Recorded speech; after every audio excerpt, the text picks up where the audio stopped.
I have not been out thrifting or doing anything lately because I'm actually starting to wind down some of my projects at home. But I'm pacing myself because I don't want to do a whole lot. And besides, I'm just enjoying the progress that I've made so far. So excuse me if you're here for a lot of thrifting videos, but I'm also talking about the fact of being home and loving it, and loving the lifestyle of the thrift and famous. Thank you again for tuning in for another episode, and my name is Jamela, and I'm glad you're here. I don't know about you, but come Friday, I race home to try to, start my weekend as fast as I can, and my relaxed mode as I drift into the weekend. This particular weekend, I didn't have a lot planned, and I just wanted to kind of mellow my way into it and enjoy as much free time or me time as I can. This is usually where I start my thought process of what videos I want to post or do some catch-ups on the computer work that I have to do. But I was looking at some other YouTube channels. There are a few that I enjoy watching.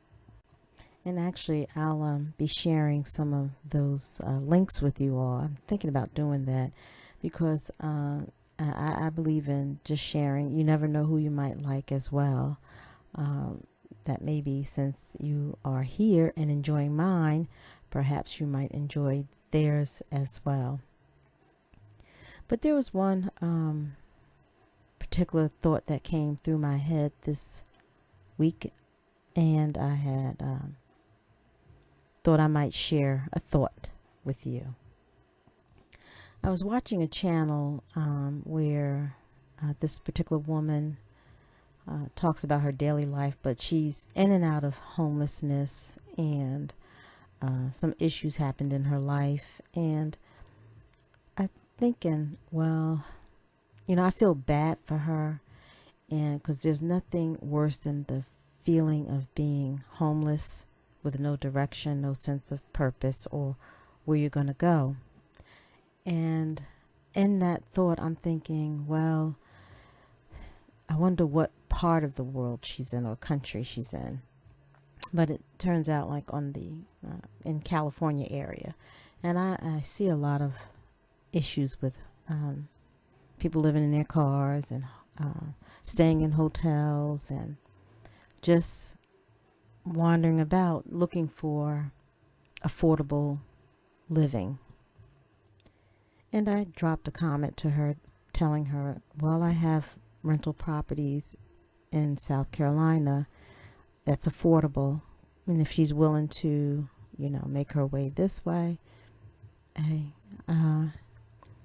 she's welcome to take on one and have a fresh start in life. But, I just brings me to thought that when I moved here, my main focus at that time was trying to find housing that was affordable. And I'll just say that's when the stars lined up. The affordability stars lined up, and we came across our home, and I don't look back because as I watch the rising costs of homes and rent, it's really kind of scary out there. And here, the homes that we do own, the rental properties, we try to keep the rent affordable, which our house, we don't even charge over $1,000. It's all between the range of $675 to $950, and those are houses, 2-bedroom houses that we rent. We have some that's a 1-bedroom, but it gets harder and harder to keep it affordable because of the cost of things that need to be repaired or fixed. But we persevere with them and maintain our homes and our properties. But it comes to a point where you have to kind of leverage yourself and think, am I about this for profit, or am I about this for other reasons? And when we bought our homes, our first thought was, God forbid something happened to our children, at least they would never be homeless, is when we started deciding to purchase homes. And it wasn't like I woke up and said, oh, my hopes and dreams are sitting in the small town of Whitmire, South Carolina, and that's where I've always wanted to be and make a life for myself. Nah, those kind of dreams didn't happen. That thought process was the farthest thing from my mind. Sure, I could have picked to live in a bigger area where it's more convenient for everything, but the houses costed more, and I was not wanting to pay more.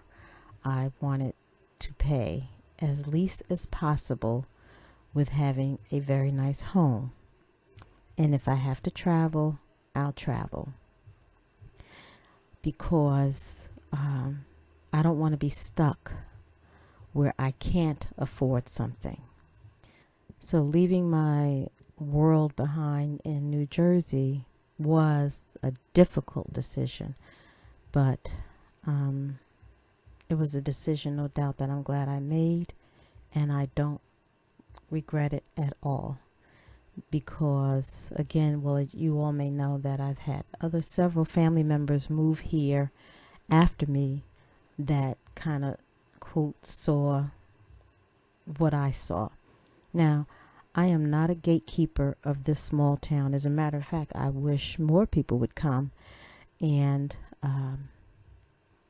make our community grow with good homeowners and people that want to see a small town continue to thrive and bring in the status level of home ownership as much as possible.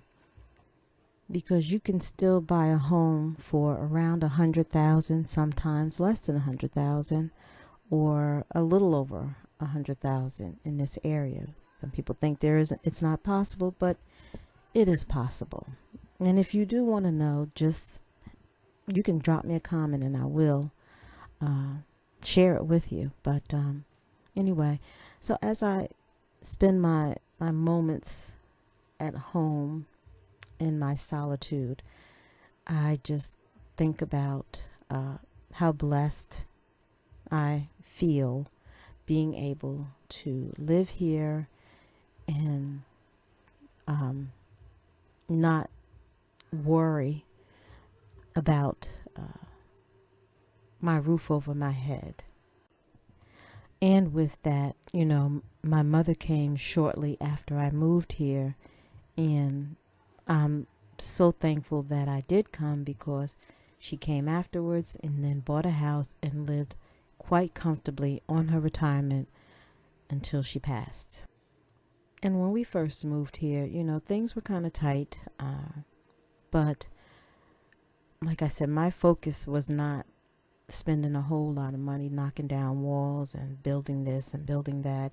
It was to pay the bills and keep food on the table, now utilities on, lights on. And I didn't really come into my really sense of wanting to create this home into my style until after the kids moved.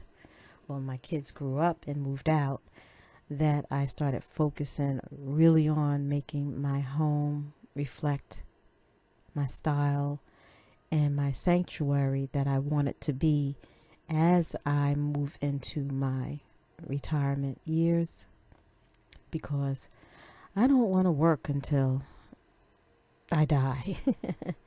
I want to retire, so I want to take care of things that need to be taken care of now while I can.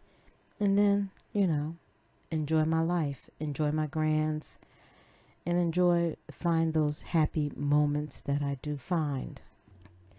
And after my bout of dealing with breast cancer, I'm just thankful that I overcame that, or am overcoming it. This will be my 3rd year.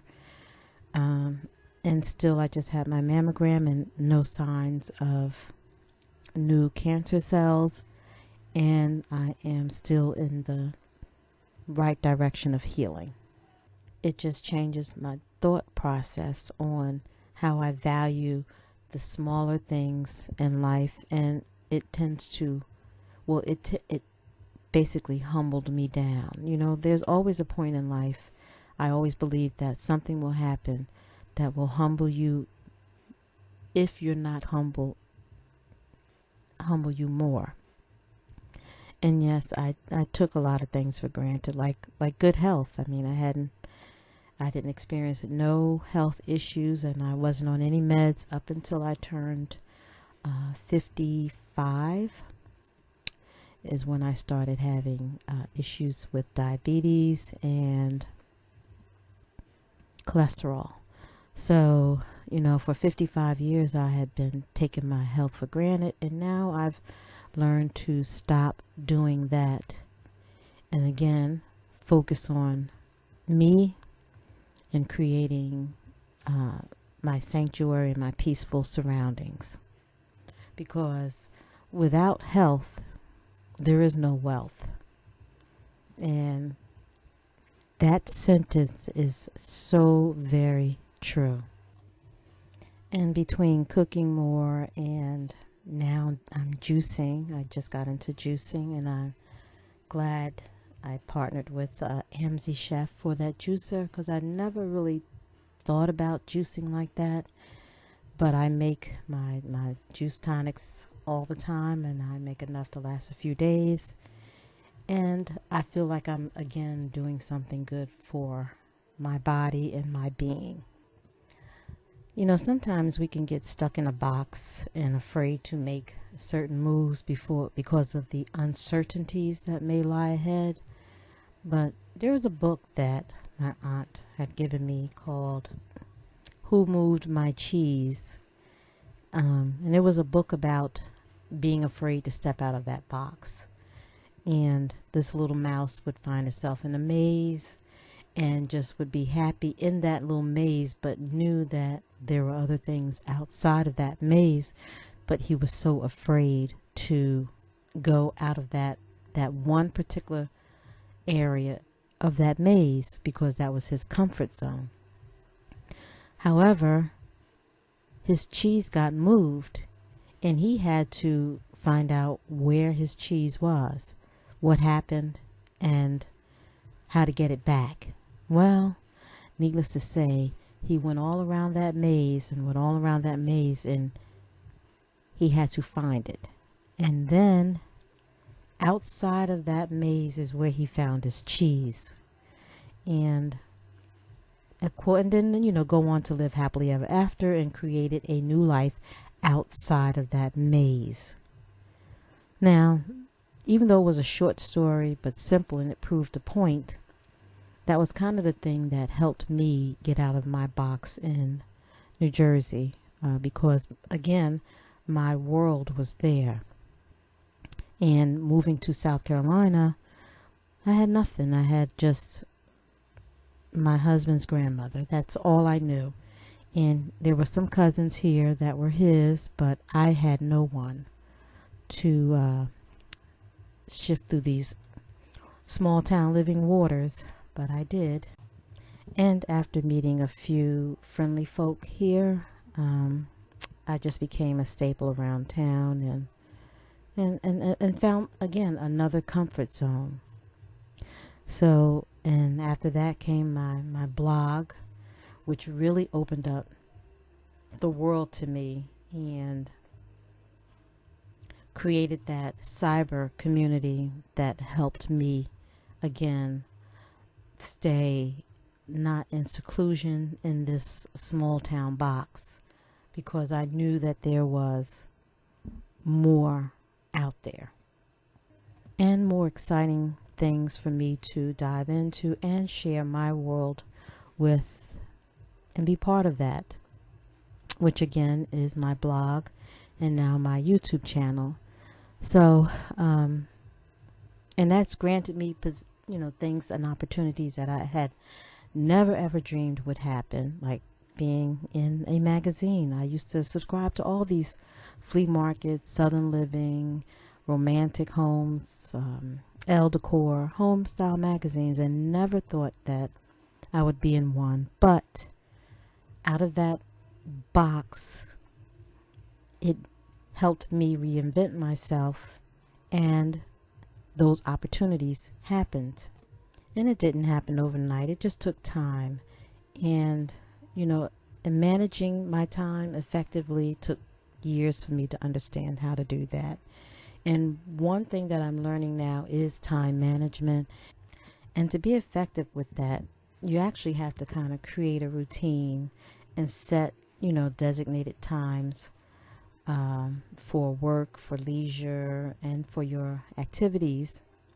And then I had to prioritize those lists. So even when I'm making videos and doing home like housework and yard work and stuff, I have to set time limits and prioritize that, because I will get sidetracked real quick. And I have to learn to block out certain time frames for me to focus on stuff. And one thing for sure is you have to designate, or I have to designate, a quiet workspace, which I did in my office here. So that small space is very crucial to me. So now, I know this video wasn't about thrifting and home decor, but it was about some chicken soup for the soul. And sometimes you have to search your soul and think really hard on what direction you want to go in and what's important to you and how to achieve that. So if you're younger and you want to, spread your wings and take a chance, do that. Or if you're older and you want to find solace somewhere small, do that too. Just don't be fearful of the unexpected, because then you will find yourself stuck in a box. I am thankful, and you got to pray about it. And I prayed to God hard on my decision, so He granted me the answers that I needed at the time, and He gave me the strength and the knowledge and the personality that I needed to build me back up in light of my fearful moments. Creating home and being there and loving it is far more important than stressing over where am I going to be at home. Thank you again for tuning in for another episode. And if you like this video, don't forget to drop me a comment, like, and share, and I'll see you again.